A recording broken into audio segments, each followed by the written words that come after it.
Big pass Tamil சீசன்லேயே இந்த family round அப்படிங்கிறத ரொம்பவுமே எதிர்பார்ப்போம். காரணம் என்ன அப்படின்னு பார்த்தீங்கன்னா, சீசன் 2ல ஆரம்பிச்சது. சீசன் 2ல ஐஸ்வர்யாவோட ஃபேமிலி வந்து என்ன செய்ய போறாங்க அப்படிங்கிற மாதிரி நம்ம ஐஸ்வர்யா தாத்தா பயங்கரமா அட்ராசிட்டி பண்ணிக்கிட்டு இருந்தாங்க இல்லையா பிக் பாஸ்ல.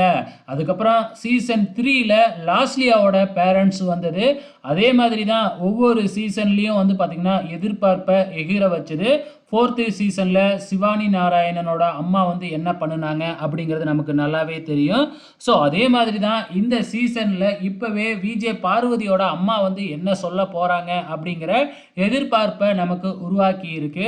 அதுக்கு ஏற்ற மாதிரி நம்ம விஜே பார்வதி பிக் பாஸ் வீட்டுக்குள்ள 1 2 அட்டகாசம் பண்ணுவாங்க. ஸோ ஒரு ஆம்பளை ஒரு ஜென்ஸ் பண்ணியிருந்தா கூட வந்து பார்த்தீங்கன்னா அவ்வளோ பெருசாக ரீச் ஆகிருக்காது.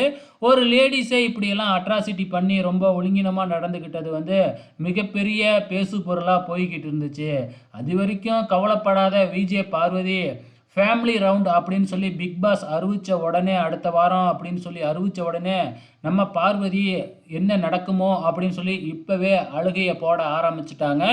எல்லாத்துக்கும் காரணம் கம்ருதீன் தான் என்னைய காதல் வலையில் விழ வச்சுட்டான் அப்படிங்கிற மாதிரிலாம் சொல்லி பார்த்தாங்க. ஆனால் அதுவும் வந்து பார்த்திங்கன்னா பார்வதிக்கு பேக் ஃபயர் ஆகிடுச்சு. இப்போ கட்டிலில் படுத்துக்கிட்டு அழுதுகிட்டே இருக்கிறாங்க. எப்போ பார்த்தாலும் அம்மா வந்து என்ன சொல்ல போகிறாங்களோ அப்படின்னு சொல்லிட்டு. ஸோ இதனால் விஜே பார்வதியோட அம்மா வருகைக்காக எல்லாருமே காத்துக்கிட்டு இருக்கிறாங்க. என்ன நடக்க போகுதுன்னு தெரியல. பொறுத்திருந்து பார்க்கலாம்.